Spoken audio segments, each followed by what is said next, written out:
ಶನಿ ದೇವರ ಕೃಪೆಗೆ ಪಾತ್ರರಾಗುವುದು ಹೇಗೆ? ಈ 5 ಸರಳ ಮಾರ್ಗಗಳನ್ನು ಪಾಲಿಸಿ ಶನೈಶ್ಚರನ ವಕ್ರದೃಷ್ಟಿಯಿಂದ ಪಾರಾಗಿ. ಹಿಂದೂಗಳ ಧಾರ್ಮಿಕ ಆಚರಣೆಯ ಪ್ರಕಾರ ಶನಿವಾರ ಶನಿ ದೇವರಿಗೆ ಮೀಸಲಾದ ದಿನ. ದಾನ ಧರ್ಮ ಮುಂತಾದ ಆಚರಣೆಗಳನ್ನು ಮಾಡಲಾಗುತ್ತದೆ. ಶನಿ ದೇವರನ್ನು ಒಲಿಸಿಕೊಳ್ಳಲು ಬೇರೆ ಮಾರ್ಗಗಳು ಕೂಡ ಇವೆ. ಶನಿ ದೇವರ ಕೃಪೆಗೆ ಪಾತ್ರರಾಗುವುದು ಹೇಗೆ? ಈ 5 ಸರಳ ಮಾರ್ಗಗಳನ್ನು ಪಾಲಿಸಿ ಶನೈಶ್ಚರನ ವಕ್ರದೃಷ್ಟಿಯಿಂದ ಪಾರಾಗಿ. ಹಿಂದೂಗಳು ಪ್ರತಿ ದಿನವನ್ನು ಒಂದೊಂದು ದೇವರುಗಳ ಪೂಜೆಗೆ ಮೀಸಲಿರಿಸಿದ್ದಾರೆ. ಸೋಮವಾರದಂದು ಈಶ್ವರನ ಪೂಜೆ, ಮಂಗಳವಾರದಂದು ದೇವಿ ಪೂಜೆ, ಹೀಗೆ. ವಾರದ ಕೊನೆಯ ದಿನ ಶನಿವಾರ. ಆ ದಿನದಂದು ಶನಿ ದೇವರ ಪೂಜೆ ಮಾಡಲಾಗುತ್ತದೆ. ಶನಿವಾರವು ಧಾರ್ಮಿಕ ಆಚರಣೆಯ ಜೊತೆಗೆ ವಾರಾಂತ್ಯದ ವಿಶ್ರಾಂತಿಯ ದಿನವೂ ಹೌದು. ಇಂಗ್ಲಿಷ್ನಲ್ಲಿ ಶನಿವಾರವನ್ನು ಸಾಟರ್ಡೇ ಎಂದು ಕರೆಯುತ್ತಾರೆ. ಇದು ಸ್ಯಾಟರ್ನ್ ಡೇ ಎಂದರ್ಥ ಕೊಡುತ್ತದೆ, ಅಂದರೆ ಶನಿ ಗ್ರಹವನ್ನು ನೆನಪಿಸುತ್ತದೆ. ಅದೇ ರೀತಿ ಸ್ಪ್ಯಾನಿಷ್ನಲ್ಲಿ ಸಬಾಡೋ, ಇಟಾಲಿಯನ್ ಭಾಷೆಯಲ್ಲಿ ಸಬಾಟೋ ಮತ್ತು ಫ್ರೆಂಚ್ನಲ್ಲಿ ಸ್ಯಾಮಿಡಿ ಮುಂತಾದ ಇತರೆ ಭಾಷೆಗಳಲ್ಲೂ ಶನಿ ಹೆಸರಿನ ಜೊತೆ ಜೋಡಿಸಿಕೊಂಡಿವೆ. ಕರ್ಮಕಾರಕ ಶನಿ ದೇವ. ಜ್ಯೋತಿಷ್ಯ ಶಾಸ್ತ್ರದ ಪ್ರಕಾರ ಶನಿ ದೇವರು ಕರ್ಮ ಮತ್ತು ನ್ಯಾಯವನ್ನು ನೀಡುವ ದೇವರಾಗಿದ್ದಾನೆ.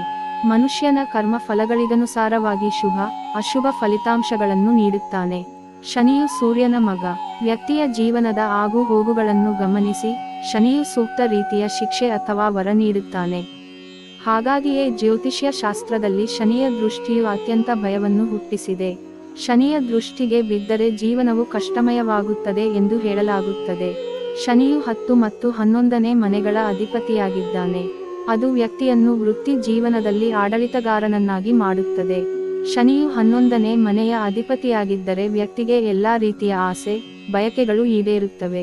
ಶನಿಯು ಕರ್ಮ ಫಲಗಳಿಗನುಸಾರವಾಗಿ ನ್ಯಾಯವನ್ನು ನೀಡುವ ದೇವರಾಗಿದ್ದಾನೆ. ವ್ಯಕ್ತಿಯ ವರ್ತಮಾನ ಮತ್ತು ಭವಿಷ್ಯವು ಅವನ ಭೂತಕಾಲದ ಅಂದರೆ ಹಿಂದಿನ ಕರ್ಮಗಳಿಂದ ನಿರ್ಧರಿಸಲ್ಪಡುತ್ತದೆ. ಹಾಗಾಗಿ ಹಿನ್ನಡೆ, ತೊಂದರೆಗಳು ಸಂಭವಿಸುತ್ತದೆ. ಶನಿಯು ತೊಂದರೆಗಳನ್ನು ನೀಡುವವನಾಗಿದ್ದರೂ ನಿಮಗೆ ನಿಮ್ಮ ಬುದ್ಧಿವಂತಿಕೆಯನ್ನು ಹೆಚ್ಚಿಸಿಕೊಳ್ಳಲು ಅವಕಾಶಗಳನ್ನು ನೀಡುತ್ತಾನೆ. ಶನಿಯ ದೃಷ್ಟಿ ಉತ್ತಮವಾಗಿದ್ದರೆ ಅವನು ಶ್ರದ್ಧೆ, ಜವಾಬ್ದಾರಿ, ಉತ್ತಮ ಅವಕಾಶಗಳನ್ನು ನೀಡುತ್ತಾನೆ. ಆದರೆ ಶನಿಯ ಕೃಪೆಗೆ ಪಾತ್ರರಾಗುವುದು ಮುಖ್ಯವಾಗಿದೆ. ಶನಿಯ ಕೃಪೆಗೆ ಪಾತ್ರರಾಗಲು ಈ 5 ಸರಳ ಮಾರ್ಗಗಳನ್ನು ಅನುಸರಿಸಿ. 1. ಜೀವನದಲ್ಲಿ ಶಿಸ್ತು ರೂಢಿಸಿಕೊಳ್ಳಿ. ಶನಿ ದೇವನ ಆಶೀರ್ವಾದ ಪಡೆದುಕೊಳ್ಳಲು ಶಿಸ್ತು, ಪ್ರಾಮಾಣಿಕತೆ, ನೈತಿಕತೆ ಮತ್ತು ಕರ್ತವ್ಯಗಳನ್ನು ಸರಿಯಾಗಿ ನಿಭಾಯಿಸುವುದು ಅಗತ್ಯವಾಗಿದೆ. ಅಶಿಸ್ತನ್ನು ರೂಢಿಸಿಕೊಳ್ಳಬೇಡಿ. ಮಲಗುವ ಮತ್ತು ಏಳುವ ಸಮಯ ನಿಗದಿಪಡಿಸಿಕೊಳ್ಳಿ. ಸೂರ್ಯೋದಯಕ್ಕೆ ಮುಂಚಿತವಾಗಿ ಏಳಿ. 2. ಸೇವೆ ಮಾಡಿ. ಶನಿ ದೇವನನ್ನು ಸುಲಭವಾಗಿ ಒಲಿಸಿಕೊಳ್ಳಲು ಬಡವರ, ವೃದ್ಧರ ಸೇವೆ ಮಾಡಿ.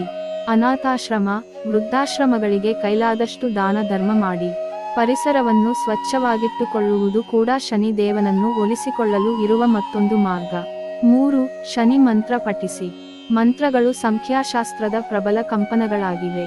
ಮಂತ್ರಗಳ ಉಚ್ಚಾರಣೆ ಮಾಡುವುದರಿಂದ ಶನಿ ದೇವನ ಕೃಪೆಗೆ ಪಾತ್ರರಾಗಬಹುದು.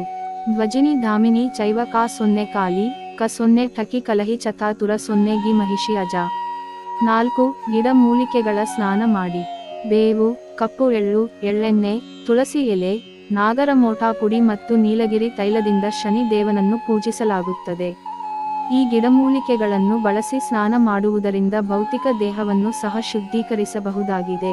ಹಾಗಾಗಿ ಇವುಗಳಿಂದ ಸ್ನಾನ ಮಾಡಿ ಶುಚಿಯಾದರೆ ಶನಿ ದೇವರ ಆಶೀರ್ವಾದಕ್ಕೆ ಪಾತ್ರರಾಗಬಹುದಾಗಿದೆ.